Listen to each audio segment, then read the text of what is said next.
Orioles came to work and were ready to go. Chris Tillman in game number 1 against the Detroit Tigers, outstanding. He would get the win, and so would the Orioles. And Jeremy Guthrie, game 2, maybe even a little better for the veteran. He would win it, and the Orioles took both ends of a doubleheader. Brian Mattis goes tonight.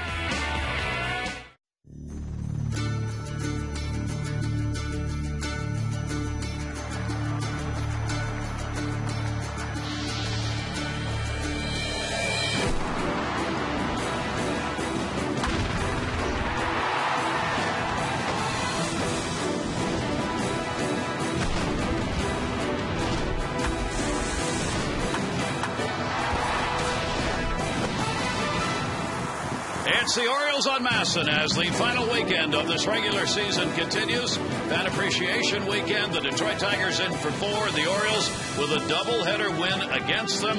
One with a lot of runs and one by 1 run. Hi, everybody. I'm Gary Thorne for the Orioles. The roll goes on, and it becomes more incredible with each passing game and each W that the Orioles put up. The Orioles, for the first time since 2005, have back-to-back winning months. A good month of August, a good month of September. And not only that, they have improved on their record from last year. For the first time since 2004, the Orioles now have a season in which they have gone up on the win column instead of going down. That is no small matter, even though the number differential may be small. It's about trying to get the winning mentality instituted again here in Oseland. And Mike Flanagan, it looks like it's there.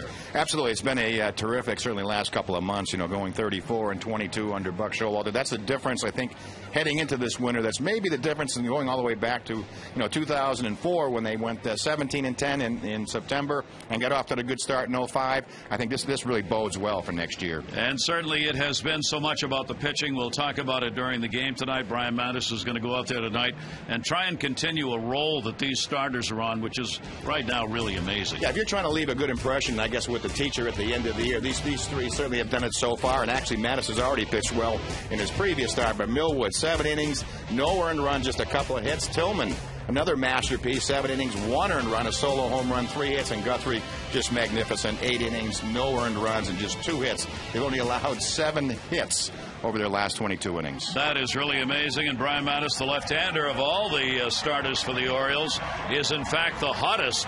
We'll take a look at those numbers when we come back. Those are the numbers he had against the Rays. The fans coming in, the Orioles and the Tigers in the next to the last game of this 10 season.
Airlines. Go to southwest.com. Grab your bag. It's on. And the fall weather has arrived, and it could not have been a more beautiful day here in the Baltimore area, and a great night tonight. Take a look at our train. Game time temperature at 66 degrees and clear skies. Visit trainsearch.com to locate an independent train dealer near you. It's hard to stop a train. And let's take a look at the starting lineup for Jimmy Leland's Detroit Tigers, brought to you by Southwest Airlines. Jackson, Santiago, and Rayburn, Peralta, Wells, and Inge, Kelly, Sizemore, and St. Pierre, with Ramon Santiago against the lefties, a solid 328 number. Our PNC scouting reporter Brian Madison, what he needs to do to achieve success this evening and get that leading lady. 388 on-base percentage with that leadoff batter, so he'll try to concentrate, get the first hitter out of each inning. And secondly, nobody's left. Outstanding against the left-handed hitters. Only one of them in the Detroit lineup tonight. Overall, he's held lefties to 221 and 2 home runs. So you see why Leland is building the lineup that way. And give me a break. Once it gets to the All-Star break, second half of the year, Mattis's overall career record, even though it's a young career, 11-5. And Brian Mattis is ready to go. And the Detroit Tigers, after losing the doubleheader yesterday, come into this one having lost 5 in a row, while the Orioles are on a 3-game win streak. And Mattis will get the pitch in for a strike. Jackson at an 0 for 4, playing in one of the doubleheader games yesterday. But he has done well against the Orioles this season, hitting .308 against Oriole pitching. Brian Mattis, 23-year-old rookie on the mound. Austin Jackson, a rookie center fielder. Both of whom are going to receive some consideration, and understandably, because Brian's not an everyday player, he probably less, but certainly for the Rookie of the Year consideration, Brian's going to be in there, and Jackson, no question, he will be. And the pitch is taken outside, and the count will go to 2 balls and 2 strikes on Jackson. Jackson to be followed by Santiago and Rayburn. Left-handers 2-2 delivery. Jackson to short hopped. Good play by his Torres. Let's take a look at that outstanding defense. Nice play by Cesar Torres. Patterson will be in left, a little different this evening. PA will be in center. Markakis will be in right. Wigginton is Stewart, Andino, and Scott round out the infield. And Matt Wieters will do the catching for Brian Mattis. And here is Ramon Santiago, the switch hitter. Santiago with an 0 for 3 in the first 2 games of this series. And he will take the pitch outside for Santiago this season against the left-handers, 328, 249 against the right-handers. So with that big number against lefties, moved up in the order by Jimmy Leland to get him as many at-bats as possible against the southpaw. Yeah, only one left-hander, Don Kelly, in the lineup, and he's sitting in the 7th position. Santiago, 1 ball, 1 strike delivery on the way. Breaking ball and a good one. Boy, had him leaning on the front foot. No chance to swing at it. 1-2. Brian Mattis, like the rest of the Orioles starters, moving the pace along as the season's moved along, so that there's very little time spent hanging on to the baseball when they're on the mound. Yeah, the old Ray Miller adage has really played out for Buck Showalter and Rick Kranitz. Work fast, throw strikes, and change speeds, and the staff has really done that extremely well. Just got enough of that to foul it back. For Brian Mattis, we told you he has been, of the Oriole pitchers, probably the hottest, and there's a number indicating just how good he has been. Since August 1, 2.25 ERA. Only Felix Hernandez and Clay Buchholz have a lower ERA in that period. And the breaking ball, oh mama. How is that not a strike? Santiago's going to fall over the plate on that one. He locked you up with that breaking ball. It's late breaking curveball, 2-2 pitch. You can see him just paralyzed. Fights it off, 3-2. Yeah, you can see the defensive strokes already employed against Brian Mattis, and that's the thing it really shows is the Oriole pitchers have really been the aggressor. They really haven't pitched defensively at all. They've attacked regardless of count. Here's the 3-2 delivery on the way, and a slow chopper to third. Do or die Wigginton, and he died. He tried to catch that in the in-between hop, and you've got to make it. And it'll be an error charged on him. I think not much of a choice for Wigington in this play. Decides to go and just try to make the sweep. And kind of gets a middle hop. And again, with a stutter stepping off the heel of the glove. So the error will allow the Tigers to get Santiago on. And with one away, it'll bring up Rayburn. Rayburn a 1 for 8 in the doubleheader yesterday. And the pitch to him will be taken down low for the ball. These Detroit Tigers against left-handers have won 26 and lost 20 against left-handed starters. They are hitting .272 on the year. Overall against left-handed pitchers, .269 off right-handers. 1-0 delivery will miss outside. 2-0. Yeah, the one weakness for Brian Mattis's game has been really the running game. They've 20 steal attempts. We talked about Guthrie, how few attempts, but 20 against Brian Mattis, 17 successful. Pretty good lead for Santiago, not running. That'll be fouled back off Wieters. And Rayburn, a 2-ball, 1-strike count. Wieters took a lot of that one. Take a look at his last pitch. Straight back off the mask, right dead center. It's a good way to start the game. Make sure everything's okay. Rattle the cage. Yes. Rayburn's hitting .294 off left-handers, 24 points higher than against righties. And Mattis's pitch, turnover pitch, will miss away. And a 3-ball, 1-strike count. Brian has walked a very few of late. Couple in his last game. 3 against Boston before that. 2 and then 1-1-1 in the previous game. So not a lot of free passes. Here's the 3-1 delivery, and he gets the strike call. Rayburn was ready to go to first base. And this is the area that Brian Mattis wants to throw that fastball in down in the zone. That's been part of the key to his success. Gets the call. So that'll take it 3-2. We'll see whether Santiago takes off here with 1 out. Mattis delivers, runner goes, and it will be fouled back. It's almost like Mattis is just starting to get his release point out of the stretch. Again, totally different, deliveries that wind up in the set position. And he has had his problems in the stretch. Santiago might not be a bad time to throw over Luke Scott at first base. Santiago going that last time. Here's the 3-2, not going here, and a good off-speed pitch gets him. Brian Mattis gets the strikeout of Rayburn. Well, what he does, he stays back a little bit longer, gives his arm time to clear, and watches his ball bite through the zone and have finish. We saw some of those curveballs earlier in this game already stay around chest high, that right down at knee high.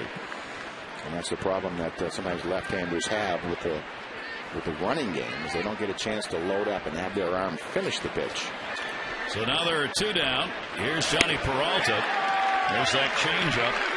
That's the great pitch to the right-handed hitters for Brian Mattis and for a lot of lefties in this day and age. It looks like a screwball, has the effect of going down and away. It's a changeup. 1 strike count. Peralta against the lefties. Not much difference than against the right-handers. He's at 246 lefties, 252 righties. And behind on the count right here, 0-2. Yeah, he has found that release point. It took him 4 or 5 pitches out of the stretch, but the last 5 or 6 pitches have been just well thrown. Peralta had an 0 for 4 in the doubleheader yesterday. Santiago off first base. And the 0-2 delivery, and that'll be down low. Wieters blocking that and holding him in a 1-ball, 2-strike count. Yeah, I talked to Rick Krantz, the pitching coach, about Mattis in his set position. What he looks for from the bench really is that front leg, the right leg. When he lifts it, there's a tendency for it to pop open prematurely, and that's what really drives the pitches up in the zone. When he stays and keeps that knee closed or towards first base is when he's real good out of the stretch. And came inside and has it fouled off at the plate. And watch that right leg. When that knee comes straight up and doesn't pop open early, that's when he stays behind the pitch and is able to drive the ball down in the zone. When that opens again too early, his arm sort of drags and stays up in the zone. Brian Mattis had his major league debut win against the Tigers back in August of '09 when he beat them. 5-inning performance. Check swing, and that's going to be fouled away, and that is his number against the Tigers, 1-0, as he pitches against them for the first time this year. 23-year-old. In his last 7 starts has just been virtually untouchable. Mike was talking about with the 5 wins, 2 no decisions, and an ERA of 1.5. And that will miss. And the count will go to 2 balls and 2 strikes. You really see the effect of the changeup on the right-handed hitters. When they really go defensive or flat-footed, it really does take the sting out of the bat. They're just trying to put it in play, make contact. Santiago's not been moving over there, not running here either. 2-2s away. And the count goes full, 3 balls and 2 strikes. And this is where Brian Mattis has run into problems about early on. The number of pitches starts to pile up, especially in the first and second innings, preventing him from going even deeper in games than he's gone. Fastball, a strike 3 call. Brian Mattis gets the K. No runs, no hits, an error, and a base runner left on. Mattis gets it done. The Orioles lineup when we come back.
The starting lineup now for the Orioles, brought to you by Southwest Airlines. Patterson, Markakis, and Fox, Scott, PA and Wigginton, Wieters, Andino, and Asturias. Jake Fox this season against Detroit. Yahoo! 455 and a couple of home runs. Take a look at the PNC scouting report on Armando Galarraga and what he needs to do to achieve success tonight. Needs to get a GPS. 1-4 on the road. Having all kinds of trouble winning with a 6.66 ERA. Nearly perfect. Go back to June 2nd, that near perfect game. Patterson up. For Corey Patterson, a moment to be remembered. July 9, the Texas game-tying grand slam in the 9th inning. The Orioles would sweep Texas 4 games to end the first half of the season. They won 7, 6, and 10. And they're 13-4 in extra inning games on the year. Patterson is out of there. Armando Galarraga gets the out.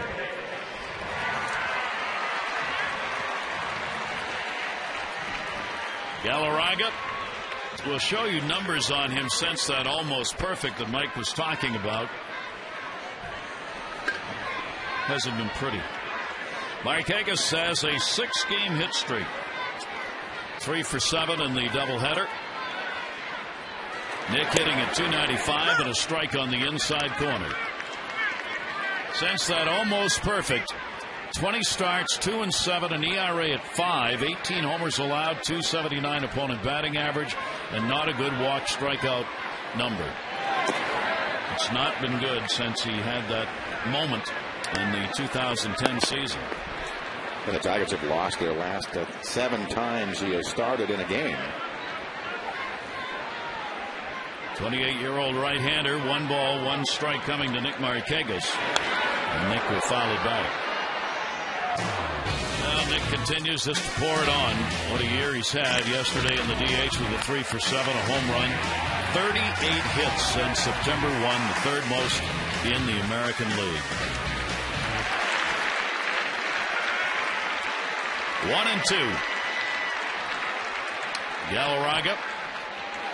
And Markakis takes it down low.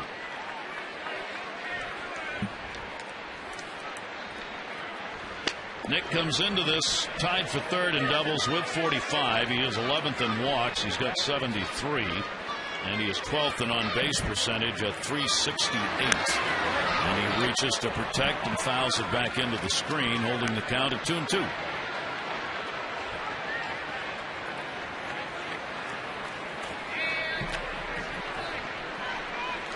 Galarraga has also struggled mightily on the road all year long.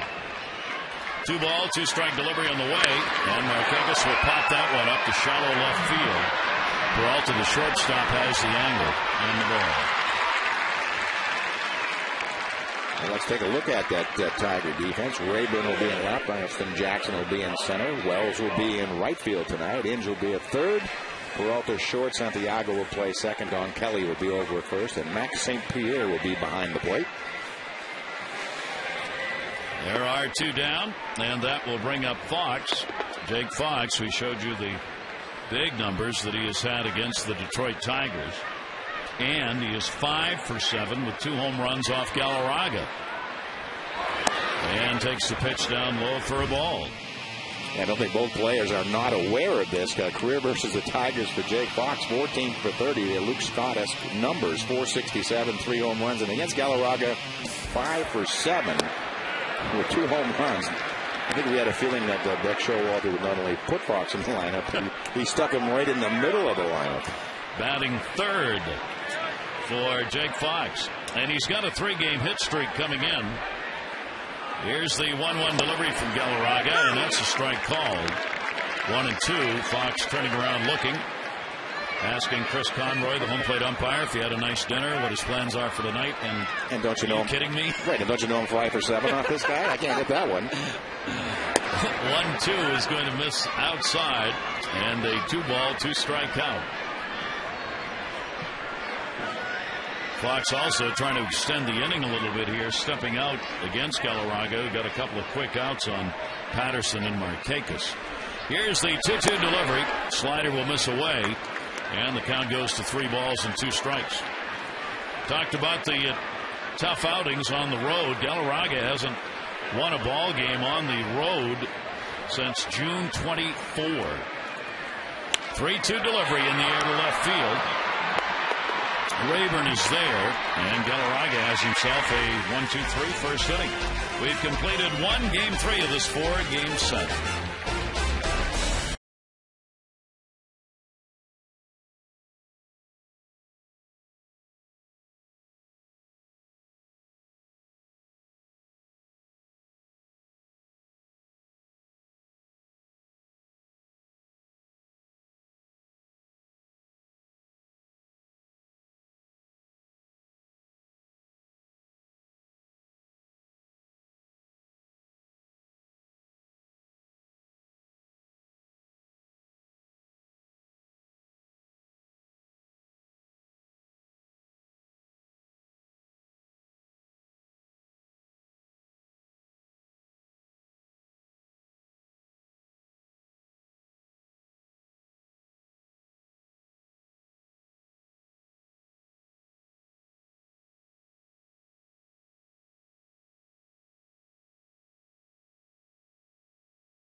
Buck Showalter said before the game that the three amongst them have created a synergy. They prepare together, they push one another, but the manager was quick to point out the hard work is still ahead in getting prepared for a long season for next year, and as is his nature, Showalter emphasized there will be competition. Gary and Mike.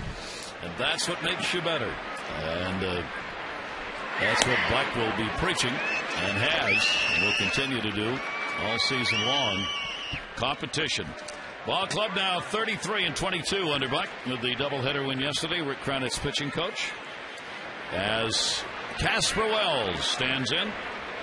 Wells with an 0 for 4 in the ball game last night, and will take the pitch away for a ball. 1 ball, 1 strikeout on Wells. Yeah, made a couple of fine defensive plays in last night's game. Getting his 3rd chance in the outfield. Great story on him in the Sun today for the Towson University Tiger former star who was both a pitcher and a position player in college, not unusual, and then really had to make the change to a full-time position player coming into professional baseball. 450th pick. And here he is, major league level. 1-2 delivery, and that's on the outside corner, and Brian Mattis gets him with a strikeout. That's 3 in a row Ks for Brian. Take a look at his 1-2 pitch. Target on the outside corner, right to the glove of Matt Wieters. So he's already established that changeup, but now the fastball is really struck out Peralta on a 3-2 fastball. Now gets Wells on a fastball. So that seed is already planted in these Tigers hitters' mind that they have to stay back, and that's when the fastball beats him. Here is Brandon Inge, and the veteran will take it away for a ball. Inge hitting .250 off lefties, .245 off right-handers. 1-0 count to Inge, hitting at .247 on the year, and that's in there. So far, he's established 3 pitches he can get over: fastball, curveball, and changeup. That spells a long night for hitters if it stays that way. That fastball's fouled off Wieters. 1-2. Our second inning brought to you by Luna. Doubleheader yesterday. Tigers first sweep since 06 against the Phillies. Adam Jones with a 5 for 8, 4 RBI. Tillman 7 innings, 1 run. Guthrie 8 innings, no earned runs. 2 great starting performances. Brought to you by Luna. And there's Jeremy Guthrie. And you can call for the Luna double. Get your second room of flooring free. Call 877-241-LUNA. Brian Mattis with a 2-2 count on Inge. Inge against the Orioles this year, .367 with a home run and 8 RBIs against the O's. He'll lift that one in the air to left field. That ball is back. Patterson at the wall watching, and goodbye home run. Brandon Inge has 2 homers against the Orioles this year, and the Tigers have a 1-0 lead.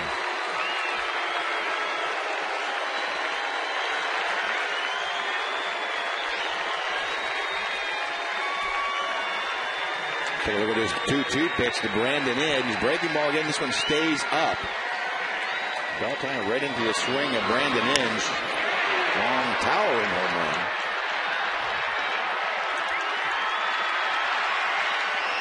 So Inge gets one off Brian Mattis, who surrenders his 19th homer. And 17 of the 19 have been hit by right-handers. That one in the air off the bat of Don Kelly will be played by PA for the second out of the inning. Tigers have been hitting a lot of home runs of late. Over the last month, that has been the primary way that they have been scoring runs, is by putting the ball out of the yard. On the season, the Tigers are right in the middle of the pack. 151 home runs, ranks 8th in the American League. Sizemore will take the pitch for a strike. Scott Sizemore getting a start as the DH. Sizemore had an 0 for 2 in the doubleheader games. There's that changeup again. 0-2.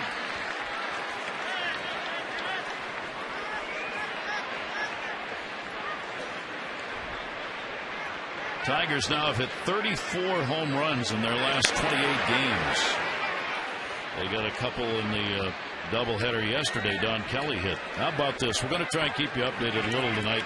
San Diego has beaten San Francisco 4-2. The Giants' magic number is still 1, and there's 1 game left. Are the Padres really going to pull this off? They have to sweep, and they have won the first 2 games head-to-head against the Giants. The Giants' lead in the West is now 1 game. Fouled away, and we will update you as soon as the Atlanta game is over on the impact on the wild card race, where Phillies beating Atlanta in the 9th inning 6-0 in that ball game tonight.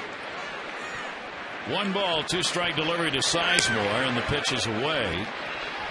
If you're the Giants, do you bring back Tim Lincecum tomorrow? Do you wait for what might be a playoff game? Do you spend him there, right? I mean, according to the league listings, Matt Latos is supposed to pitch. He's a 14-game winner. Yeah. And I think Lincecum, if you brought him back, is going to be working on 3 days rest. 2 ball, 2 strike count. Sleep well. Sleep well, oh Giants. 2 ball, 2 strike count here. And got him on the changeup. 4 strikeouts for Brian Mattis, but the home run by Inge gives the Tigers the early lead.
Tigers with a 1-0 lead, bottom half of the 2nd inning. Gorgeous evening here in Birdland. And here is Luke Scott coming up.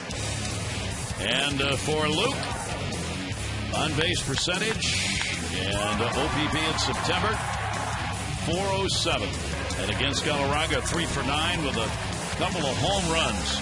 Luke got on in the doubleheader, but ended up officially with just an 0 for 1 in the ball games. Walks, hit by a pitch. He was instrumental in the offense, just didn't show up in that regard. That'll go to second base. Santiago's there. 1 pitch and an out. Luke Scott, congratulations to Luke, voted by the members of the media covering the Orioles as the MVP of the Orioles for the 2010 season. The ceremony before the game with a presentation to him. And there are the numbers. First in home runs, 27 RBIs. He's second on the club, slugging percentage first, and walks. That is a number that has certainly crept up this year for Luke Scott. And I know, talking about next year, that number may go higher, which is really something this club has to do overall to get better offensively next year, is to be willing to take more walks. But Luke's got an outstanding year. His on-base percentage went way up from last year, from 340 to 365. A pretty good jump. And congratulations to Luke on the recognition. Here is PA. He was clocking the ball in batting practice today, really putting some extra oomph into it. PA, a 3-game hit streak. He had a 2 for 4. in the doubleheader yesterday. The Orioles have evened up the series against the Tigers at 4 games apiece, winning the 2 games here. The Tigers, of course, this is their only appearance at Camden Yards this year for the final series of the regular season.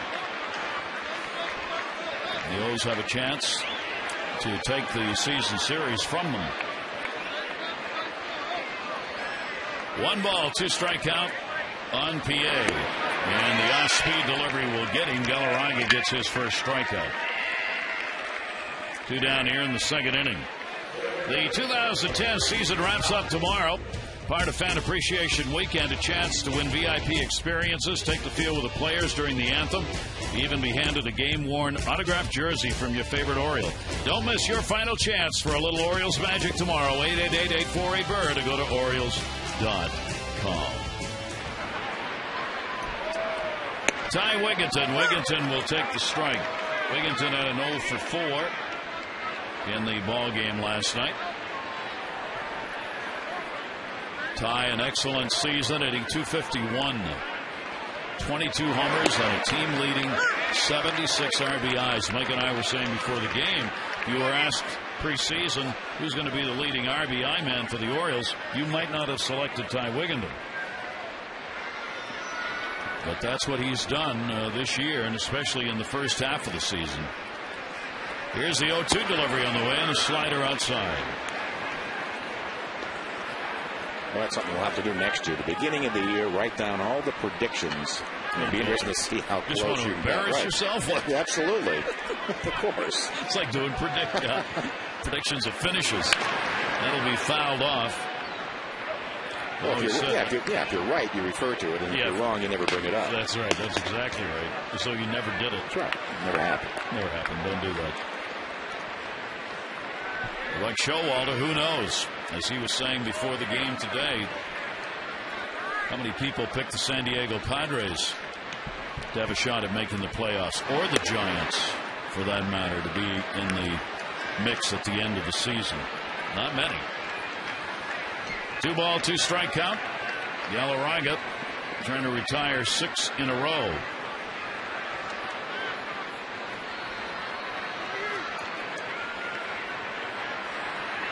Two delivery, and he does. 2 strikeouts as Wigginton goes down swinging, and the Tigers remain on top 1-0 after 2.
Changed. 33-22 record, great win percentage, 3rd best in the majors since August 3rd. Almost inexplicable at this point.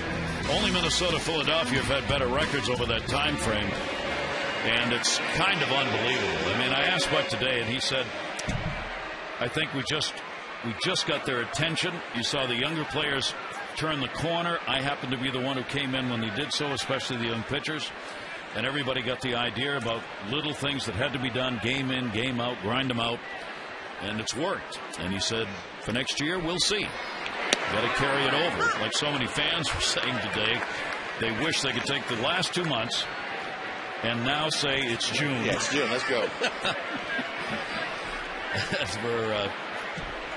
For that group over there, it has been an amazing, almost inexplicable differential. Jake Arrieta and the young pitchers who are going to be on next year will carry the burden of continuing this, because it still is true, as they go, so goes the Orioles. Right, and then they've all gotten over 200 innings under their belt, except for the exception of Arrieta. Goes after it and does not catch up to it, and St. Pierre's retired.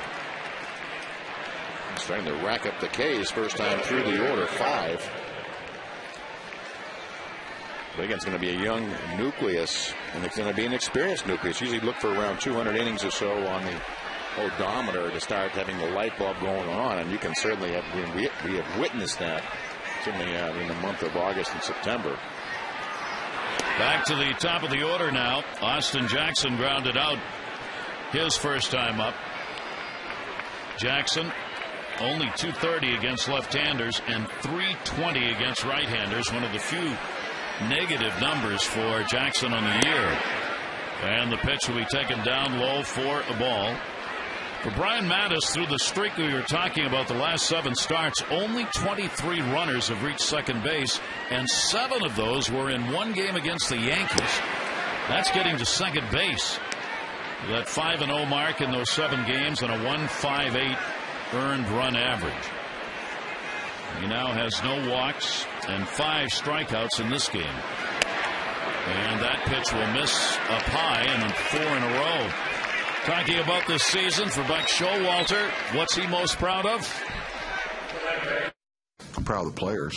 I'm proud of the support with it. The fans have given us through some tough times. I'm proud of the sense of urgency and just just competing and not giving in to the lure of mediocrity. I think that's a challenge. It's very easy emotionally and mentally to give in. You can put on your headphones and go back in the corner and shut out the world, but the reality is right there in your face every day. This is not a place where you can shun the responsibility of competing every day. That one by Santiago to Nick Markakis. He's got it. Santiago retired. Jackson goes back to first base, and there are 2 down. We have a whole new calendar being created. It's before Buck and under Buck, BB and UB, and the numbers are just astronomically different in virtually every category, none more so than the runner in scoring position and ERA. Yeah, it really has been the important categories that have really turned around under the leadership of Buck Showalter. And really the importance of a single out. The pitching staff now, again, feels good about itself, and there's pride, there's friendly competition among them. I put a lot of stock in this streak that coming into tonight under Buck. They've scored 218 runs and have allowed 199. That's not big of a differential to be 33 and 22. Yeah. Many times it's one way of sort of evaluating a manager. And the games are really that close, and the runs scored and runs allowed are so close. He's pushing all the right buttons. The players are responding, and I think they've enjoyed this challenge. They played a lot of close games, a lot of one-run games along the way in this, and low scoring. That'll be fouled back into the screen by Rayburn, who struck out. I loved his phrase, the lure of mediocrity. It's sometimes been put in terms of just being happy to be here ain't enough. If that's all you come for, you're not going to play in his team. It's almost as if they put blinders on who they played down the stretch this year. Other years used to be, against September's again, it would be against the American League East. Yep. This one, second baseman, and Dino makes the catch. He was hustling to get over there and almost overran that ball. No runs, no hits, a walk, and a base runner left on. Tigers up.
leagues.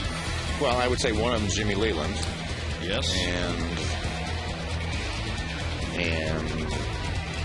And no help from you. I'm thinking way back. Is this a McCarthy type question? Yeah. Like a long time ago? When did I catch it? Casey? Sparky Anderson? Sparky Anderson of the Tigers and the Reds. All right.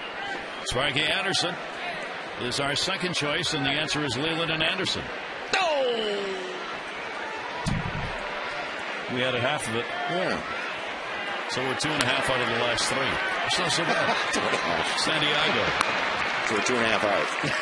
Leaders retired, went away here in the 3rd inning. 2.5 out with 2 to play. That's right. What a finish for Major League Baseball. Wow, wow, wow. Wild card race in the Western Division in the West. Here is Robert Andino. What a ball game he had yesterday. 4 for 4. Last 13 games, hitting .320, 2 home runs, 6 RBIs. Andino fouls that one back. Starting at second base, Brian Roberts still out. Headache problems that have bothered him for the last few days. Kept him out of the doubleheader and out of this one.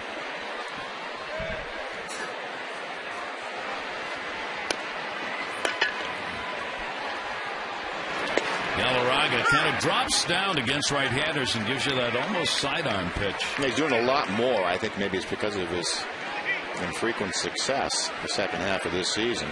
Trying to create a new angle, something new. Here's the 0-2 delivery. That's outside.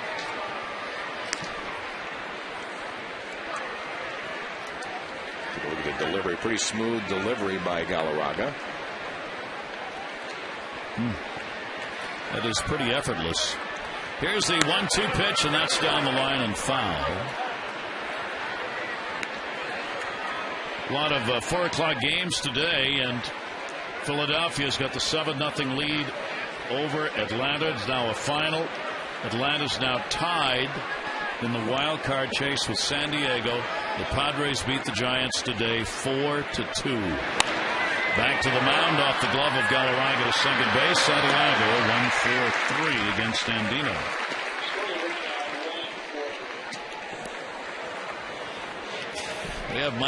We have a statistician who we really put to work today. Figure out what happens if Atlanta loses and San Diego wins.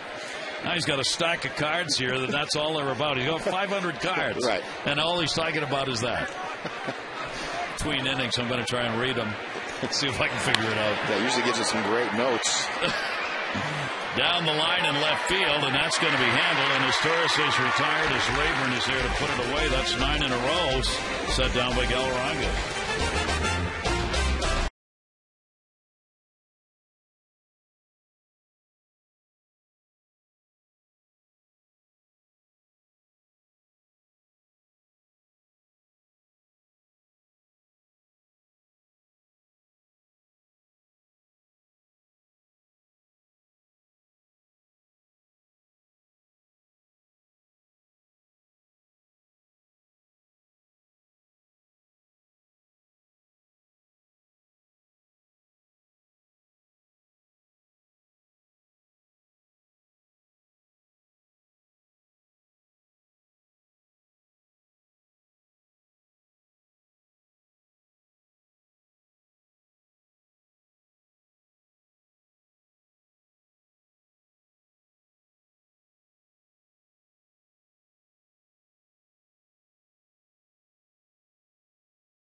You saw Magnus Biggie, Matt, Neil, Dana, Kyle, Mike, Mark.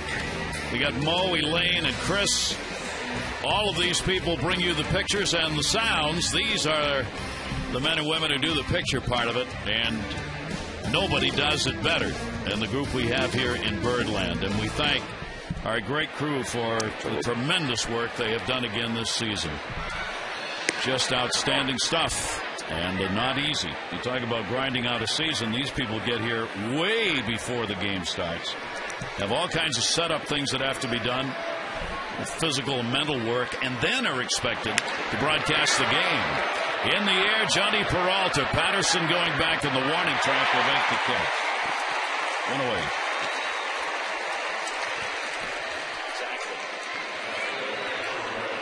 Oh, he survives that one on the long fly ball off the bat of Peralta. The home run by Inge, the only run in the ball game, is 12th. Orioles have not had a hit. Wells, a strikeout victim, his first time up. Tigers trying to end this 5-game losing streak that they are in. Brian Mattis trying to continue his streak of 7 games without having suffered a loss. Casper Wells. A lot of family and Towson fans on hand. We don't hear the chant Casper very often here at Camden Yards. Here's the 1-0 pitch. Swung on and unless it's Halloween, which is tomorrow. Exactly, which is tomorrow. For us. Right. 1 ball, 1 strikeout. Don't forget part of Fan Appreciation Weekend tomorrow. Get the kids, Junior Orioles Dugout Club members, kids come in your outfits for Halloween. There will be trick-or-treat stations. It's the first celebration here as part of Fan Appreciation Weekend. And somebody started early, actually. Jumping the gun a little bit. But... yeah. Apparently. Well, maybe not jumping the gun. Fouled away. And the count goes to 2 balls and 2 strikes. There will be trick-or-treat booths throughout the ballpark tomorrow. He will not be allowed to go to one, but kids will. That's pretty good on the 83 Bird House. That's pretty good. O's house right on top. Oh. Yeah. Here's the 2-2 by Brian Mattis. Turnover pitch, swung on and missed. He's got 6 strikeouts. This game, it almost stops and then just fades away. You can see just tailing off, and nothing Reynolds could do but have that long swing and through it. Brian's strikeout high is 8. He has done that 5 times in his career. Here's Brandon Inge, and he will take it down low. The veteran solo home run, 2nd inning. Gets the Orioles now 2 homers, 387 batting average. He has been the most predominant hitter in the lineup against Oriole pitching. Miguel Cabrera, of course, is out. That high sprain of the ankle keeping him out of the series. So Jimmy Leland without his best player, MVP candidate. I'm glad we gave Jimmy Leland a World Series title that he didn't have. Yes, he'd be very appreciative of that. Get on there, Jimmy, in his usual self yesterday, talked about next year, final year in his current contract, said, my is on the line for next year. Here's the 3-0 delivery, and that'll be up high. Brian Mattis has issued 2 walks, and both of them have come on 4 consecutive pitches out of the strike zone. And we remind you to get ready for an exciting 0-11 season. Make your deposit for the full or partial season plans. You get the best available seats, baseball's biggest and best benefits package, the Orange Carpet Program. You save on individual tickets, no ticketing fees, and guarantee access to opening day. 888-848-BIRD, Orioles.com. If I remember right, the Detroit Tigers open up here next year. For the opening series at Camden Yards, the Orioles will open again in Tampa Bay for a set, then come home to face the Tigers. Don Kelly flied to center his first time up. Runner at first, 2 down. And how different will these 2 teams look when they next see each other?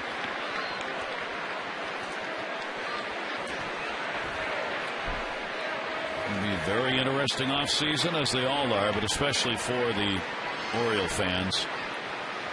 1 ball, 1 strike to throw over. A little lob toss over on Inge.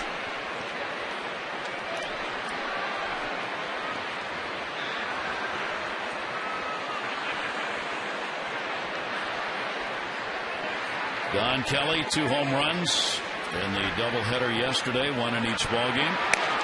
And he will take that one up high. I go back yesterday, the doubleheader, 3 for 7, a couple of home runs, 3 RBIs. Since August 1st, he's been on fire. 320 average and 8 home runs and 19 RBIs. He's got a 2-1 count and will take the pitch on the inside corner for a strike.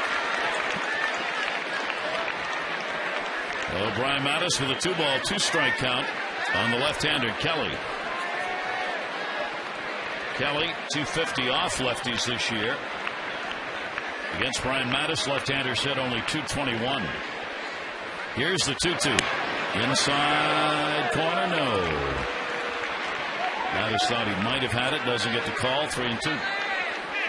Scott will move behind the runner at first. Yeah, that thing that Mattis can do is when he leaves his breaking ball up, it still has bite, which is unusual. Usually stays up. That's when you have what they call the hangers or the rolling curveball. Runner going and foul back.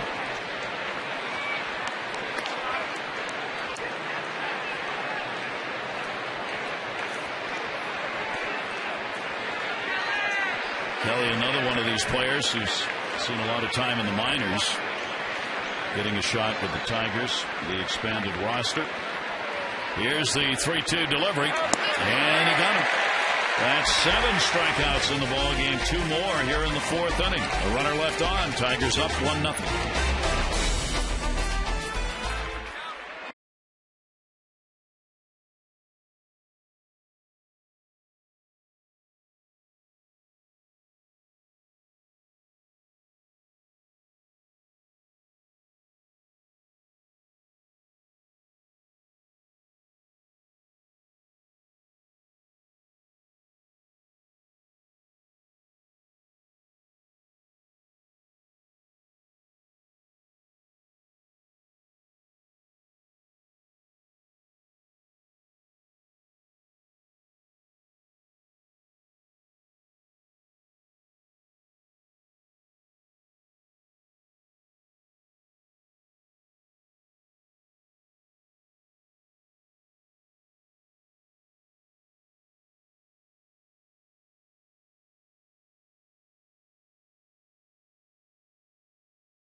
Patterson is one of the Orioles who's eligible for free agency as his season concludes. Told me today it is his wish to stay here in Baltimore, and he's thankful for the opportunity given to him by the team, given that he started this year in spring training with the Mariners and was released and was home without a job, then picked up by the Orioles. 89 games he's gotten to play when he thought things looked dire. And he said he'd like to stay, and he believes he's shown enough to other teams that if he doesn't stay here, that he could be a contributor to a major league team. Gary and Mike. Yeah, and the question whether a ball club is going to look at Corey Patterson as, is there anybody out there who would look at him as a starter? I mean, that's going to be the big question. I mean, he certainly has had some terrific runs. I mean, he still can run extremely well. Corey's playing in left field in this ball game. And it looked like he went around. Yes, he did. Brian O'Nora back with the crew down at third base in this game, the umpire. This is Galarraga's best pitch, is that slider. Looks like a fastball, and then it just takes to the left.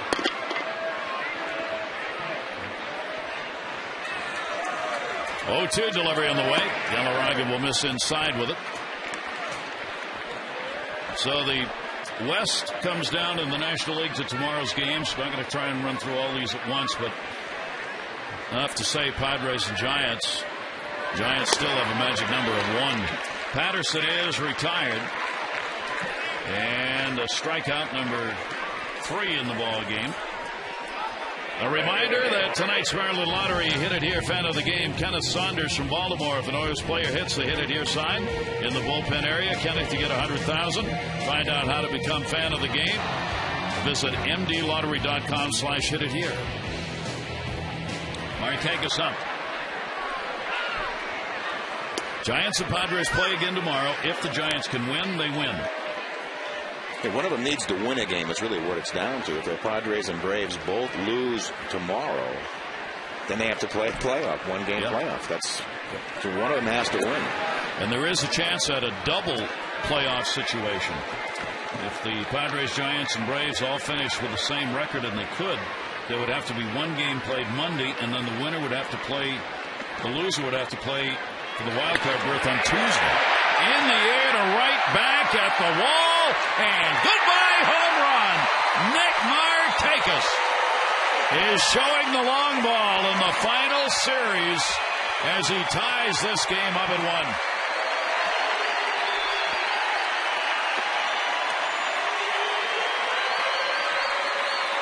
12th home run of the season for Markakis.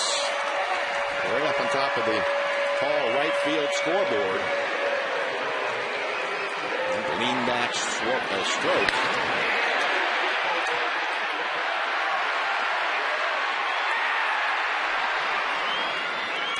Well, Markakis gets the long ball. The Orioles get the ball game tied up. And here is Fox, and that's the Orioles' first hit of the game, as 10 in a row had been retired.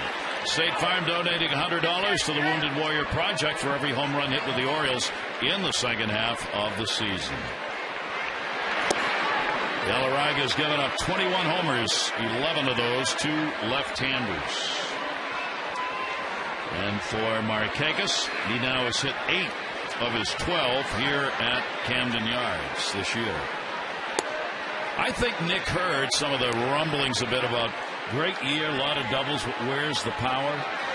And finishing out the season here saying, I'll show you the power. I'll lean back. You want me to lean back? And Jake Fox rips it foul.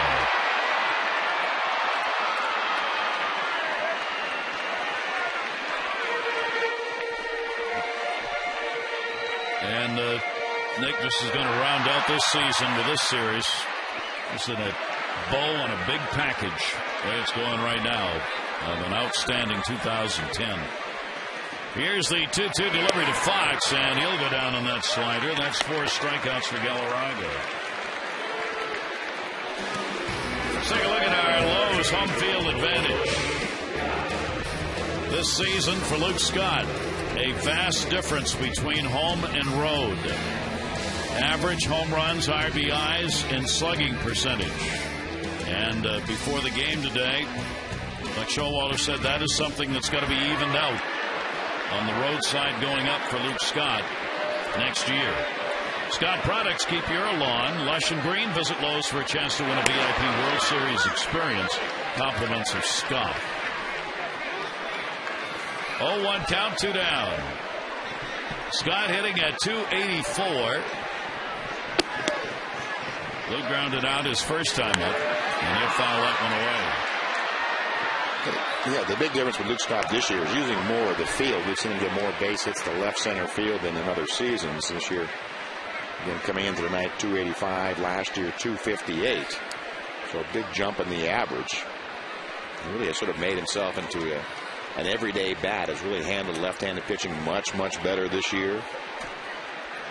It's more home runs than last year. 27 and 25, but actually more RBIs last year. 77. He is 6th in the American League in slugging, 14th in home runs. And Luke with a 1-ball, 2-strike count. Galarraga with 2 down. Technique swing fouled off.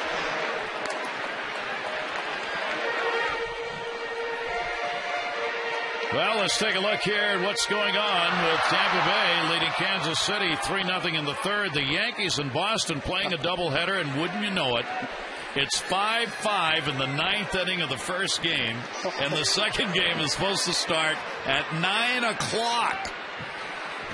Oh, my gosh. Because of the Fox broadcast rights, and they have this game, the first one, they didn't want to start earlier for fear that it would run into the Fox time. So they set the doubleheader at 4 and 9. How happy are the Yankees about that? Oh, I mean, the Red Sox can care less. They're not going anywhere. Yankees are fighting for home field advantage against Tampa Bay and for the division. And a slow roller off the end of the bat. Santiago backhands it. Nick Markakis tying it up. A run, 1 hit, no errors, nobody left. His 12th of the year coming off Galarraga. The Orioles first and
way.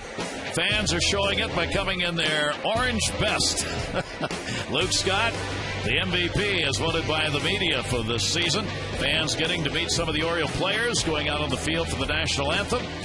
And tomorrow, the first trick-or-treat experience as part of Fan Appreciation Weekend will be held. Final game of the season, of course, tomorrow. And this one is tied at 1 apiece. Tigers batting in the 5th inning. Each team with a run and a hit. Orioles 1 error. Tigers have left 3. The Orioles none. Mattis has walked 2 and struck out 7. Galarraga's walked none and struck out 4. And each pitcher has surrendered a homer. That'll go to short. His Torres is there. And Sizemore is retired. 1 down the 5th. Orioles Reach has once again teamed up with the Maryland SPCA, creating the 2011 Orioles Pet Calendar, presented by Southwest Airlines. 12 months of pet photos, your favorite Orioles. Proceeds benefit the Maryland SPCA. Hope you'll get your calendars, only $15 each. Go to Orioles.com today and get a stocking stuffer early.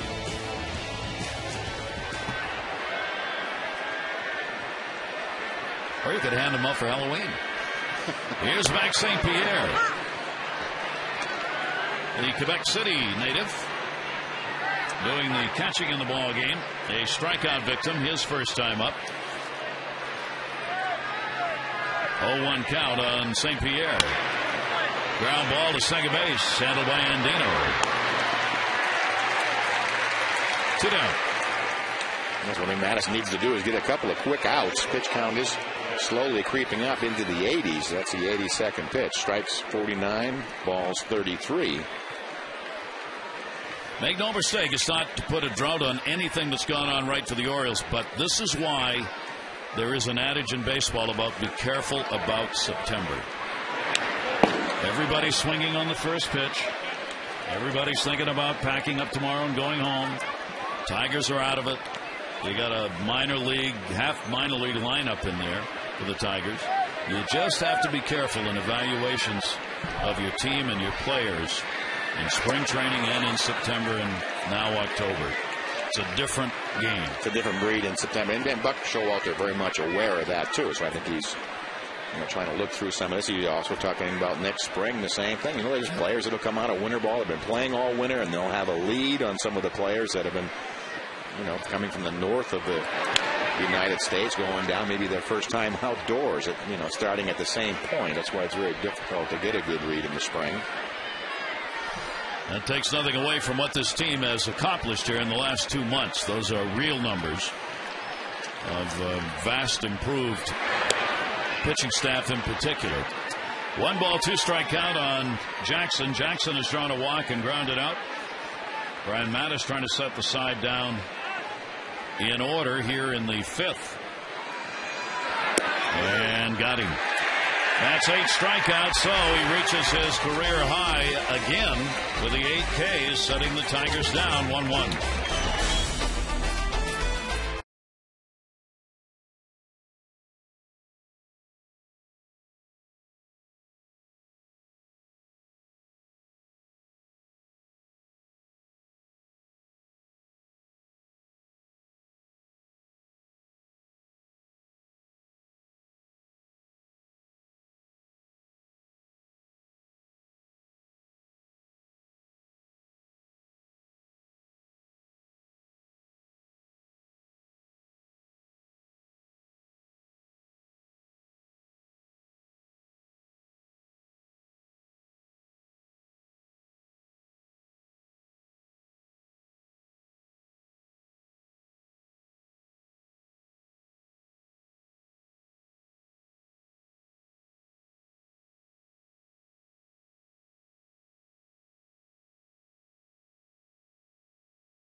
Who may be looking at Baltimore as a place to come.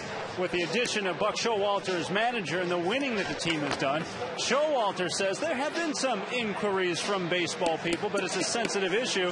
He's not returning all of those phone calls just to play by the rules. Now, Cesar Izturis told me that around the league, other players have been telling Oriole players, it's obvious you guys are a lot better.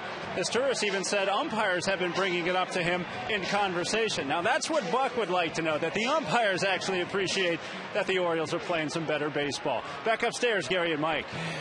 The effect that may have on hitters and pitchers. Whatever positive effect. Whatever positive, right. Yes. Felix Pie will lead it off against Armando Galarraga.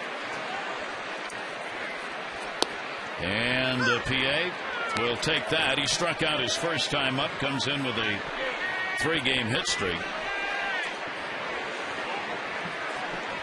Galarraga, like Brian Mattis, has had a real problem this year with leadoff batters in an inning. But in this ball game, for both of these pitchers, no leadoff batter has reached. During the year, their numbers are extremely high. Look at the on-base percentage and batting average for leadoff batters for both of these pitchers. 314, 302. The on-base percentage, 388, 366. Tough way to pitch. That one's going to be into the corner, and it is a fair ball. Going to try for 2. Wells' throw is not in time. Pie's got a double.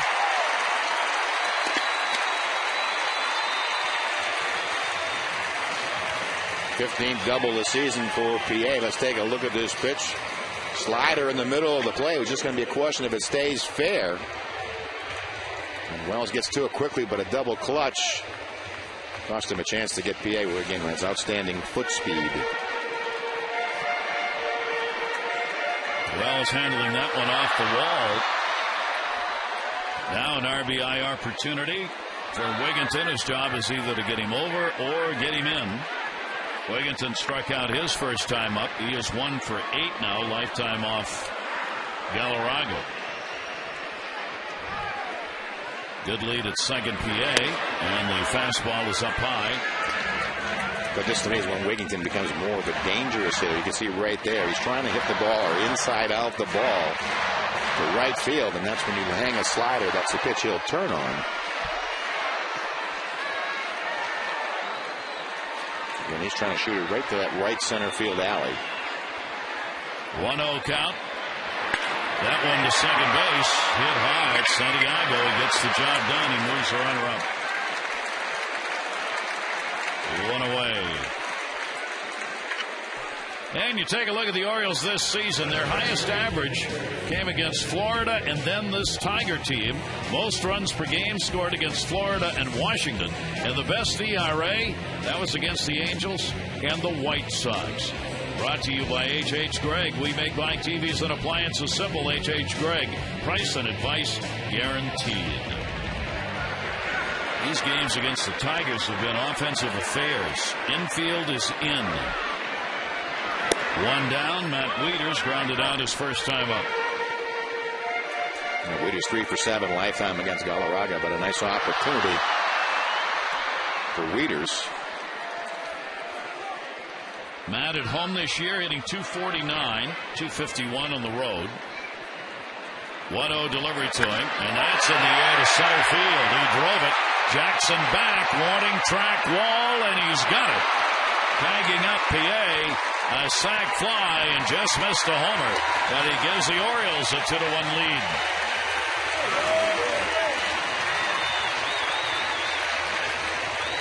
This ball a long, long way. You can see Jackson feeling for the fence. And PA will saunter home. So Matt will get the RBI, his 55th of the year. And Ty Wigginton will get credit for having set that up by moving the runner up. Now 2 down, bases empty. Here's Andino. Andino a 1-4-3 ground out his first time up. Andino has been on base via the hit or a walk in 11 of the last 13 games that he has played in, including the big 4-for-4 game yesterday. 2-0 count from Galarraga.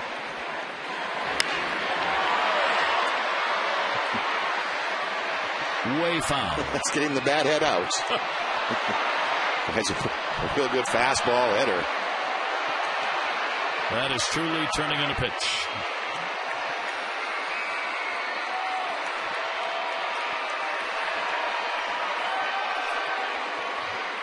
Here's the 2-1 delivery on the way to Andino. Galarraga certainly pitching so far, at least, better than a 7.4 ERA from September 1 to this date. You wouldn't know it by the way he's worked this ball game. He retired the first 10. Markakis got the homer. PA the double leading off this inning. Wigginton moved him up, and Wieters the sac fly RBI. 2-2 to Andino, right center field. Jackson. 1 run, 1 hit, no errors, nobody left on base. 5 complete. The Orioles now lead it by 1.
Gary Thorne, Mike Flanagan, WJZ's Mark Viviano, and a good crowd on hand here next to the last game of the regular season, and a good one.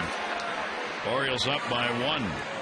Santiago, Rayburn, and Peralta. That down the line in right, Markakis over, and that'll be a foul ball. Look at the Tigers in-game box score. Not a whole lot going on. One base hit, the Brandon Inge solo home run. Brian Mattis looking to pick up win number 10 against 12 losses on the year so far. Outstanding. The 2 walks and 8 strikeouts. 0-1 delivery to Santiago. The off-speed breaking ball tied him up 0-2. Yeah, now the only enemy is really the pitch count. This is 89 pitches in the books for Brian Mattis, but he's struck out at least one Tiger in every inning. And he's doing it against a Tiger team that came into this series hot, hitting .282 over the last 40 games going back to the middle of August for the Tigers. And that'll be fouled away. A 1-ball, 2-strike count. Of course, without Miguel Cabrera in there, there's no question it's a different Tiger team. He may be one player, but he is one very important one huge player. Here's the 1-2 delivery. Santiago takes it. Tigers are 4th in average and 7th in runs. As we said, they're 8th in home runs. ERA a bit surprising. Their overall staff is 12th in ERA. Starters are 11th and the relievers are 8th. 2-2 delivery. It'll stay that way.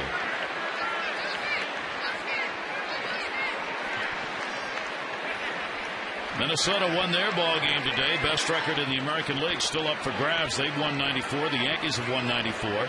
Yankees and Boston are in extra innings. In the first game of a doubleheader, Yankees just took the lead by 1 in the 10th. Swung out and missed. And there is a new high for Brian Mattis in strikeouts in a ball game as he's got 9. No reason to save anything. 2-2 pitch. Pretty good breaking ball right down the middle. And Santiago that he really has handled right-handed or left-handed pitching extremely well. Career high 9th strikeouts. Here's Rayburn. He'll go to the hole and he's got a base hit. Rayburn gets the 1-out single. Hope you'll start making your plans to join the Orioles in their beautiful new spring training home, Sarasota, Florida.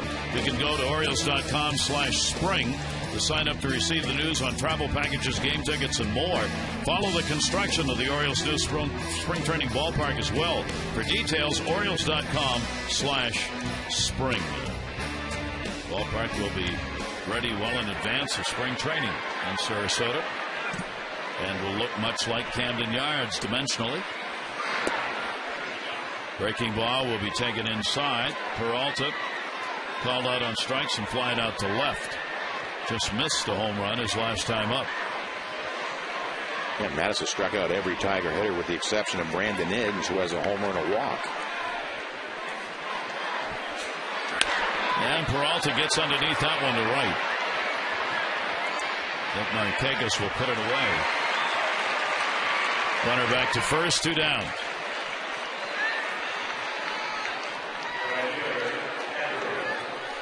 Final game of the season tomorrow afternoon here at Camden Yards. Birds will wrap it up.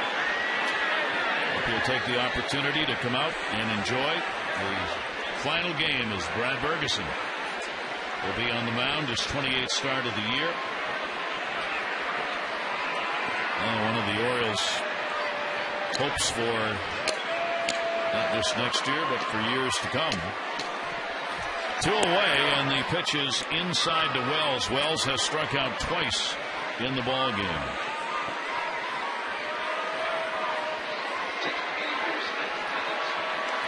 One 0 count.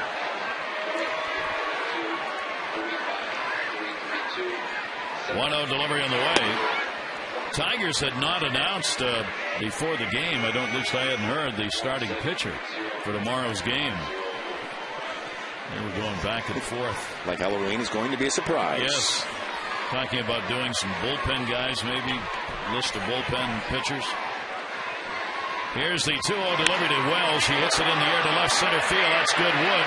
And over to get it is Pierre. No runs, 1 hit, no errors, and 1 left on base. It remains a 2-1 Orioles lead.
Great work on our Masson crew. Now there's a group you don't want to get involved in too deeply right after the game. And there's the boss, Karen. Hey! Without her, what would we do? Be completely lost. Be completely lost, yes. These are the great people we have the privilege of working with, game in, game out here at Camden Yards. 0-1 delivery poked towards short. Peralta was playing over there, and as Torres is retired, 1 away in the 6th inning.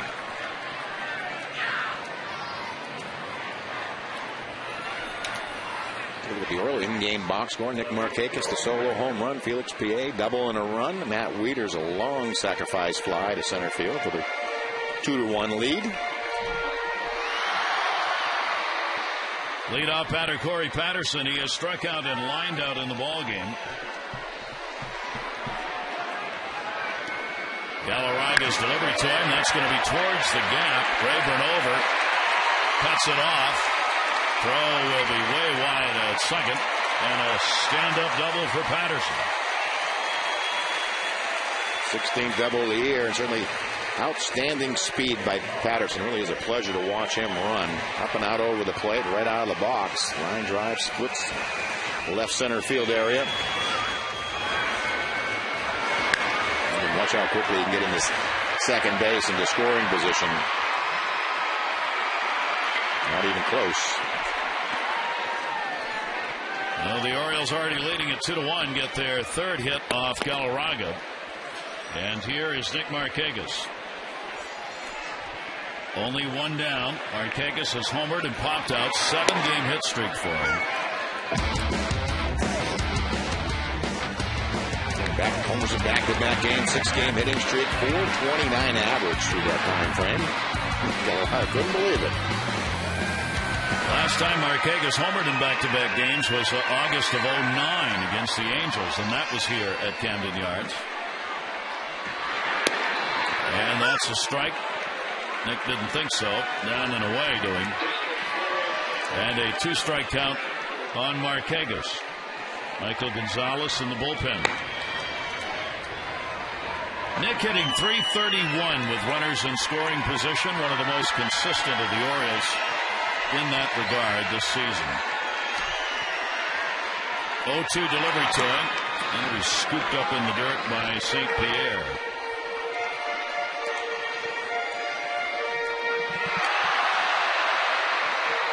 Orioles have a runner at second, trying to add to their lead.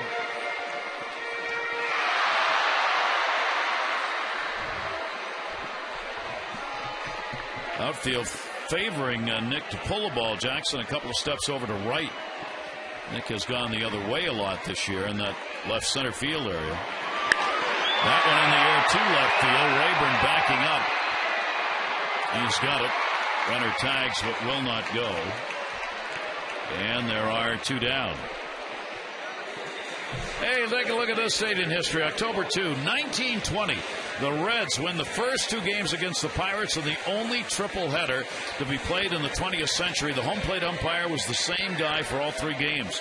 1968, Bob Gibson, World Series record, 17 Ks against the Tigers in Game 1. And in 1983, Red Sox Carl Yastrzemski singled his final game, 3,308th. In the hit department for Yaz. All those years in a Red Sox uniform. Here is Jake Fox, runner on at second base. That'll go to third. Inge.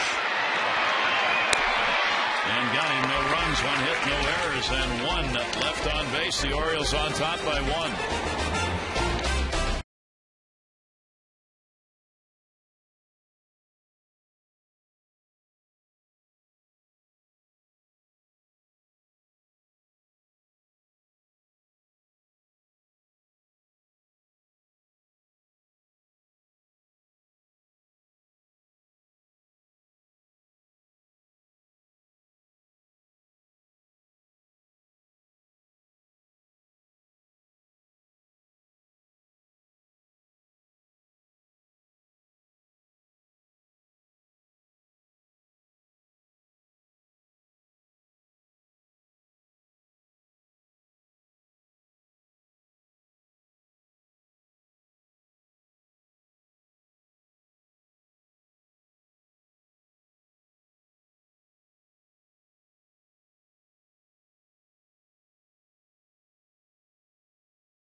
League. He has cut opponents' stolen base percentage from 78% last year to 71 this year.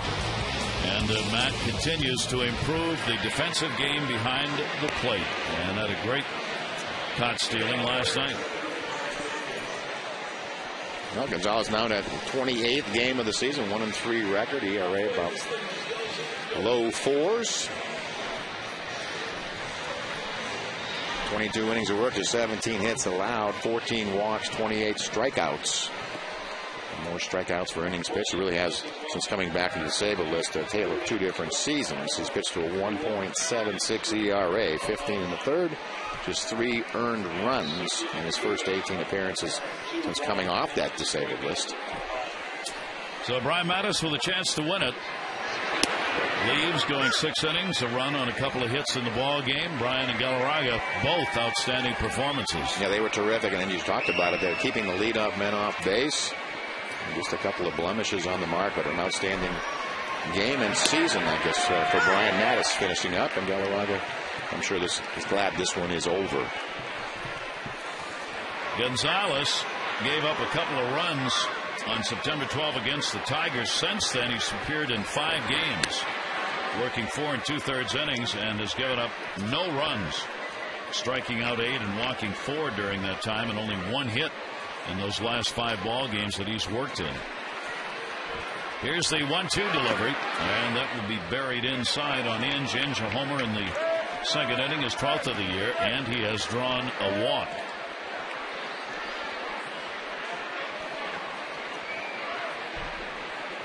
The Yankees have beaten Boston 6-5 in the first of 2. 10 innings. Swung on and missed, and the strikeouts continue. Gonzalez gets a K. And now all 9 hitters in the lineup have struck out tonight against the Orioles. Brandon Inge joins the club.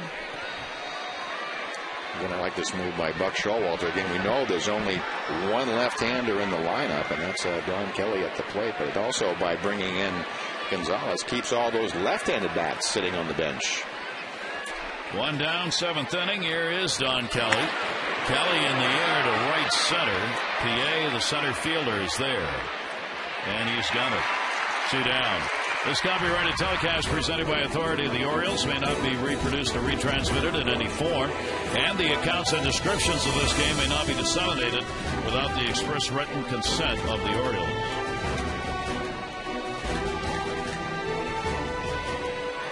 Tigers spending a lot of time striking out in this ball game. That's 10 Tigers who have struck out so far. They do that a lot. They are 10th in strikeouts in the American League. Offensively, 10th out of the 14 teams. Kind of surprising. What team would you think has struck out the most in the American League? It's Tampa Bay. Is it Tampa Bay? And look at Tampa Bay's walks, though, at the same time. That'll be swung on and foul back. Scott Sizemore 0 for 2. All right, I'm going to look at their walks. Okay. Base on balls for Tampa Bay. They are first. So they've had the most walks and the most strikeouts. How about that? All or nothing. All or nothing. Yet they aren't an all or nothing team. And that's taken down low. Tampa Bay is 13th in batting average in the American League. Is that possible? 248. And 3rd in runs. That's one of the largest discrepancies in those two numbers I've ever seen. 13th in average and 3rd in runs. And they're only 6th in home runs. I mean, it's all about their on-base percentage. That they're able to get enough people on and do well enough with runners in scoring position that they can get them home. Those are pretty divergent numbers. It really is. It's difficult to sort of figure out how to go about it. Gonzalez gets another strikeout. 7th inning stretch time brought to you by Jack Daniel's Tennessee Whiskey. Please drink responsibly. The bottle right there, sir. Thank you very much.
Right back with a solo home run, tying it up. And then Matt Wieters would come through in the 5th inning with a sacrifice fly to deep center field to give the Orioles a 2-1 lead as we head into the bottom of the 7th. Matt is outstanding, ending the season with a career-high 9 strikeouts. He was outstanding, much like the other young pitchers finishing off this year. Markakis, I think he still had trying to hit 300 on the year. That's about 295, and Brandon Inge solo home run and a walk. It really has been about the only offense that the Tigers have been able to muster. Big crowd on hand tonight. 35,332 for game 161. 35,332. And having a good time in a ball game rolling along. Bottom half of the 7th inning. Luke Scott will be leading it off. And did not get a good swing on that one. He has grounded out to second base twice in the ball game. Talked about all the Tigers strikeouts. Tigers have struck out in this ball game 10 times. They've done 10 or more strikeouts in a game in 30 games this year. 30 ball games. Luke Scott rips it. Foul. The season high for the Tigers is 15 strikeouts in a game, and they've done that 3 times. Last one coming August 28 against Toronto. That's a lot of Ks. Yeah, their rookie leadoff hitter Jackson has 169 of them himself. Maglio Ordonez has been on the DL. He's got 102. Yeah. It's like he hasn't played in months. Luke Scott will take the pitch down low. Scott, PA, and Wigginton coming up for the Orioles in the bottom half of the 7th inning. The Orioles, 1-run ball games. They've gone 28 and 21. Third best win percentage in 1-run games in the majors. And we have a 1-run ball game at the moment. Galarraga wanted to go through the signs again. Scott will step out. Yeah, I'm sure that's one thing that the Oriole Club will try to do is this year 114 team walks, among the fewest walks in the league. And again, we talk about Tampa, and Tampa coming into tonight 660 walks. That's 245 more walks. Oh. That's as many as some teams get. Wow. Big difference. 1 ball, 2 strike count on Scott. And Luke with a cut. He's out of there, and there's the putout. 5 strikeouts for Galarraga in the ball game. Tomorrow, all Junior Orioles Dugout Club members invited to wear a Halloween costume or your favorite orange and black outfit to the ballpark. First ever trick-or-treat celebration. Dugout Club members at the final game of the season will have a chance to win prizes, collect candy and goodies at the trick-or-treat stations located throughout the ballpark. 888-848-BIRD or Orioles.com for more info. We've had some great outfits on hand here, and this Saturday night we've shown you. Felix Pie, a double and a run scored, and he has struck out. Galarraga's not walked anybody in the ball game. Off the end and foul. Pie, good numbers against the Tigers, hitting .346 this year. Coming into the ball game with 6 RBIs against Detroit pitching.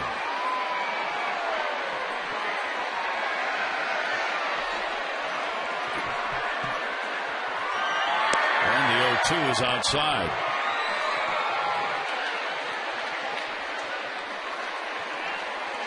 It's always the little subplots when you come down to this time of year. Players start looking at the scoreboard, seeing what their batting average is. If it's at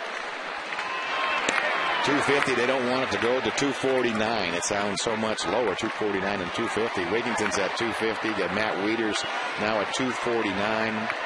So Corey Patterson was hitting 268, just got a base hit, so he's 270. That sounds much higher than 268. There's all these little subplots that go on when you get down to the end of the season.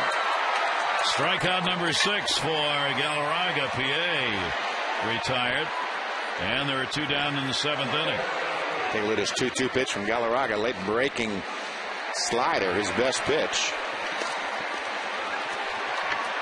That'll bring up Ty Wigginton. 2 down, nobody on. He has struck out and grounded out in the ball game. Wigginton, one of these guys at 250. You want to stay above that mark.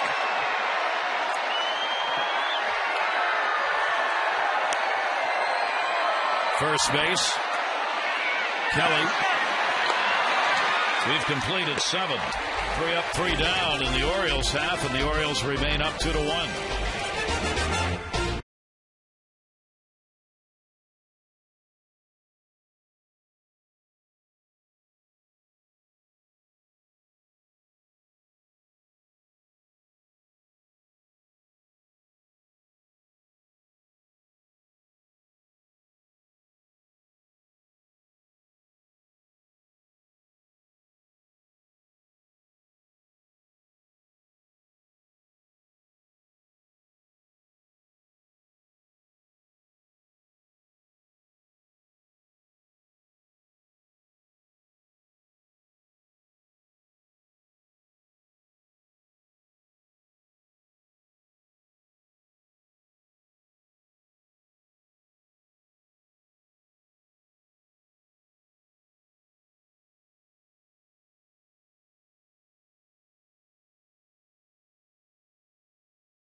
possible.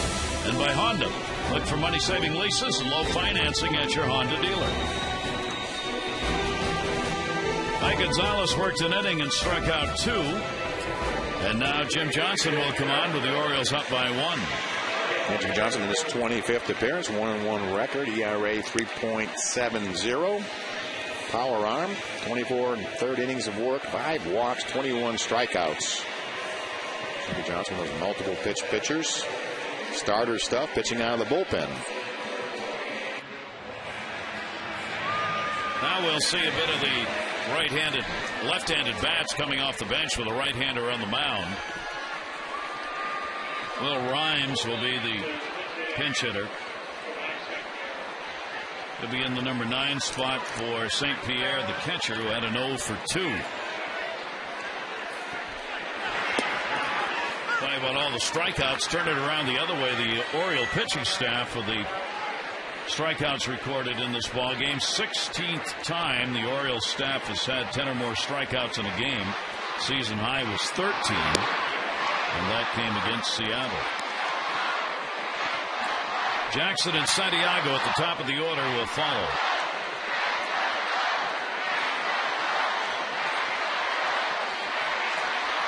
One delivery. Shortstop as Torres knocks it down. And oh, what a play! As Torres gets him from a deep throw in the hole, and an argument at first base with Chris Guccione from Rhymes. Well, I didn't think he had a chance. Again, Rhymes, left-handed hitter, runs well out of the box. Quickly gets to his feet. That's the key to this play. Nice stretch by Luke Scott on the end. Watch how quickly to his feet and rid of the ball. He had it right. I just think you can't believe that he threw him out from that area. Wow. What a play. Jimmy Leland came out just to settle it down. The first base umpire, Chris Guccione. But it sure looked like on the replay that was the right call. Very close.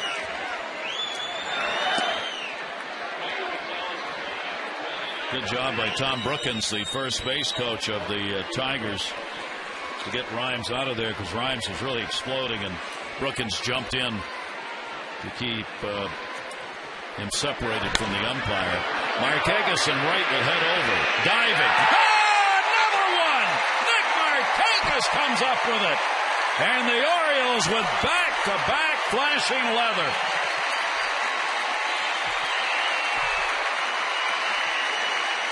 Outstanding play. Markakis just stays after this ball. This ball is really hooking away from him.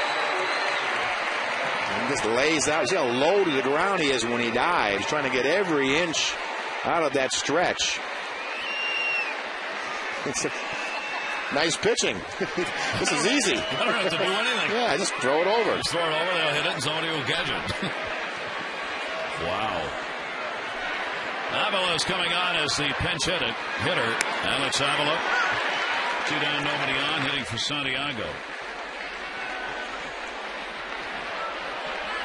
2 down and 2 great plays by the Orioles. 1-1 delivery to him. Avila will top that one foul. Again, I know Buck Showalter talks about it a lot. When you have defense like the play that the Stewarts just made and Markakis made, sometimes they tend to get lost. I mean, this could be either a run in or second and third, nobody out. And these things that just don't happen. It builds confidence in your pitching staff. And again, he says if you're going to compete in this division, the plays that are in the field, on the field, you have to make, even the great plays. 1-2 delivery is foul back. Orioles up 2-1. 2-run, 3 hits, an error for the Orioles. A run, 2 hits, no errors for the Tigers. Tigers have stranded 4. The Orioles have only stranded 1. Galarraga's not walked anybody. The Detroit Tiger starter has struck out 6. Markakis a home run. Sac fly Wieters, the 2 runs for the Orioles. And the homer by Inge in the second inning, accounting for the Tiger run.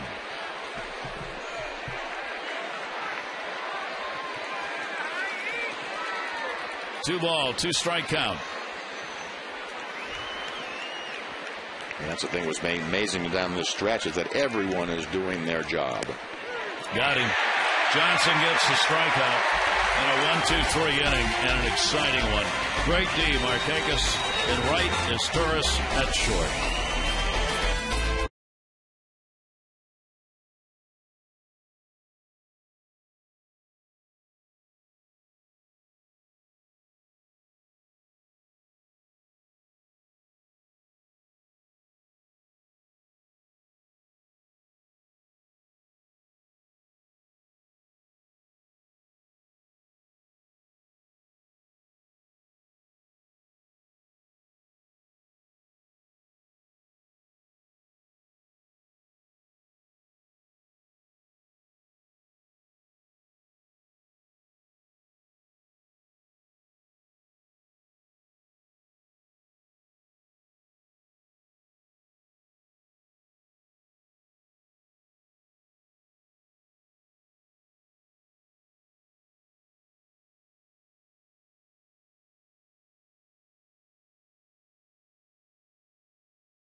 Sacrifice fly by Matt Wieters. And your local Ford dealer invites you to experience Ford like never before. Ford, drive one. Matt Wieters fouls it away. Grimes stays in the ball game and will play at second base. And yes, Avila is in. He's behind the plate. Galarraga's gone the distance. He has one complete game on the year, and that was that near perfect, not quite game. Fouled away. He's pitched an outstanding ball game here tonight. Matt Wieters, sac fly, and he has grounded out. Guajara in the bullpen. It is a save situation for the moment, and we are in the bottom of the 8th inning. Here's the 0-2 delivery, and that is swung on and missed. Tag put on. 7 strikeouts for Galarraga. Time to text in your vote for the AT&T Player of the Game. Here are the candidates tonight. For Brian Mattis, a chance to be a winner as he worked 6 innings, only 1 run on 2 hits, 2 walks, and a career-high 9 strikeouts. Nick Markakis has added the home run and a great defensive play in right field. Brandon Inge for the Tigers, a home run that came in the 2nd inning for the lone run. Text in your vote, A, B, or C, to 51862.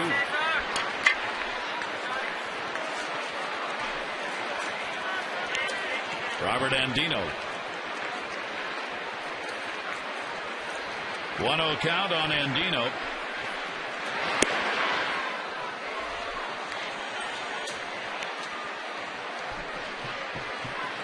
Round out the fly ball out.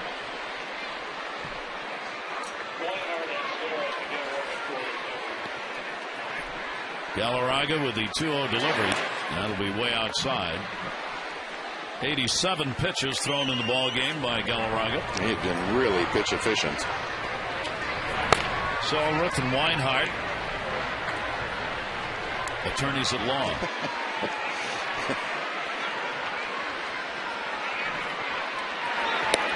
Andino will take that for a strike. And it goes to 3-1. Well, that hasn't walked anyone.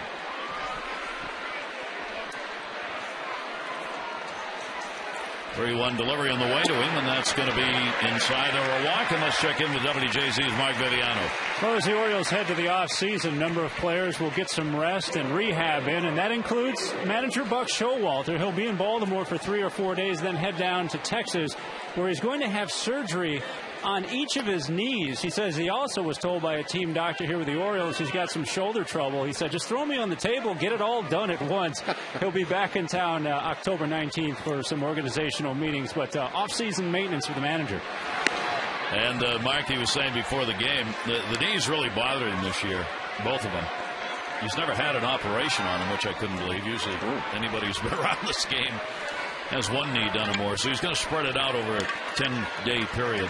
One knee done, then the other one. Both will be arthroscopic in nature. Runner on at first base, one away. As Torres has lined out, flied out. Runner goes. There's a double play for you. How's that for TaylorMade? Kelly, a leaning line drive double play. We go to the 9th inning. The Orioles have a chance. Make it 4 in a row on the win streak column.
On. Gary Thorne, Mike Flanagan, WJC's Mark Viviano, and Coach Uehara is coming on to try and get the save. Boy, Koji, what a rebirth it has been since becoming the closer. Yeah, 12 for 14, a 194 opposition batting average, has not walked anyone, and has 26 strikeouts. Just a phenomenal run by Koji here at the end of the season. He has been lights out. He has struck out 43 batters since issuing his last walk. Pitched in last night's game. A couple of strikeouts. Did allow a home run. 5 walks, 54 strikeouts. Those are kind of like Dennis Eckersley's numbers. Really amazing. Defensive changes. PA will move from center field to left. Patterson out of the game. Adam Jones enters the ball game and will play center. Josh Bell has come in to play at third. Wigginton, who had been there, moves over to first base. Luke Scott out of the ball game. So the defensive replacements as the Orioles try and win another one-run ball game. Yeah, they are 21-6 at home in one-run games. Orioles have a chance to send the Tigers to their 6th consecutive loss. They can get the victory here. The Orioles are looking for a 4-game win streak and a chance to go up 5-4 against the Tigers in the season series. That'll go to left field. PA coming, and left to play it on a hop. So Ryan Rayburn leads off the 9th inning with a base hit. Updating you on the voting for the AT&T Player of the Game. You still have time to text in your vote, A, B, or C, to 51862 with the results coming up on the O's Extra postgame show. Nick Markakis, the home run and the outstanding defensive play to his credit in this game. Here's Johnny Peralta for 3 in the ball game. Runner at first and nobody out. O'Hara's pitch is up high. Koji has struck out 43 batters since that last walk. 31 appearances, 33 innings. It is the longest stretch of strikeouts between walks since Pedro Martinez in 2000 had 49 strikeouts between walks. Pop up, shallow center. Jones. 1 out.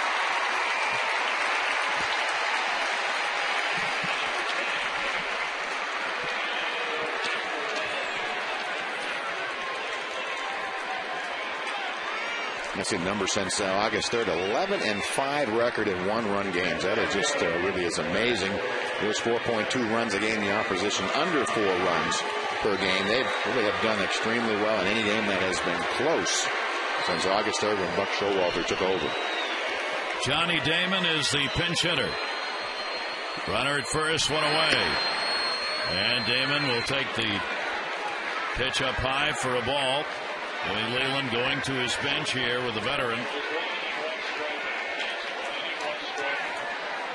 Rayburn, the lead at first held by Wigginton. 1-0 delivery. Damon will take it, and it will miss up high.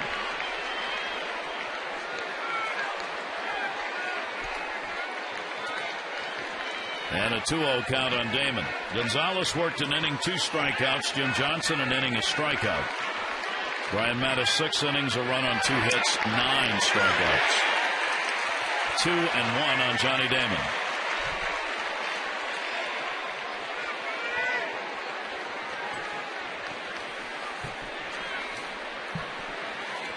Koji O'Hara will be tested here with these veteran hitters. And Damon will foul that one back.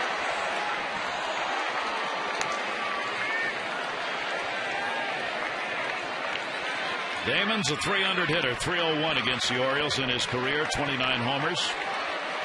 A lot of ball games, 202 games he's played against the Orioles lifetime. 2-ball, 2-strike count. And Damon a roller, cue shot foul, 2-2.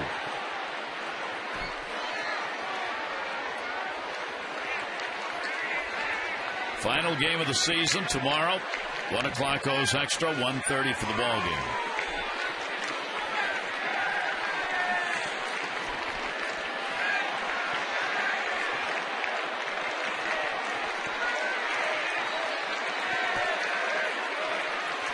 Two-ball, 2-strike count. And Damon. Whoa. What was that? Little splitter that was all over the place, and O'Hara gets a strikeout. Koji doesn't take a lot of speed off this splitter and watch the bottom fall out of it. 13 strikeouts for Oriole pitchers in the ball game. They struck out at least 1 in every inning. 2 down, a runner at first. 9th inning, Brandon Inge, a home run, a walk, and a strikeout. Up high for a ball. The Orioles can hang on and win this. It'll be the 34th win since Buck Showalter took over.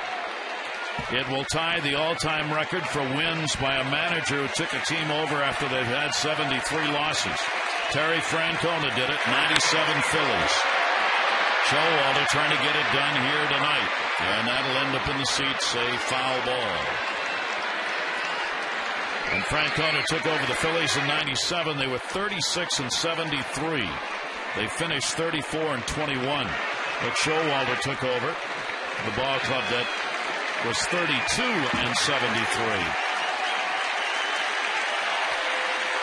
1-1 delivery. 1-2. Well, last night, Brandon Inge faced Koji. Got a base hit in the 9th inning to make it interesting. Koji a little bit more in command count-wise than last night. 1-ball, 2-strike count. And a grounder back to the mound. Koji's got it. Orioles win. And the O's have won the first 3 against the Tigers.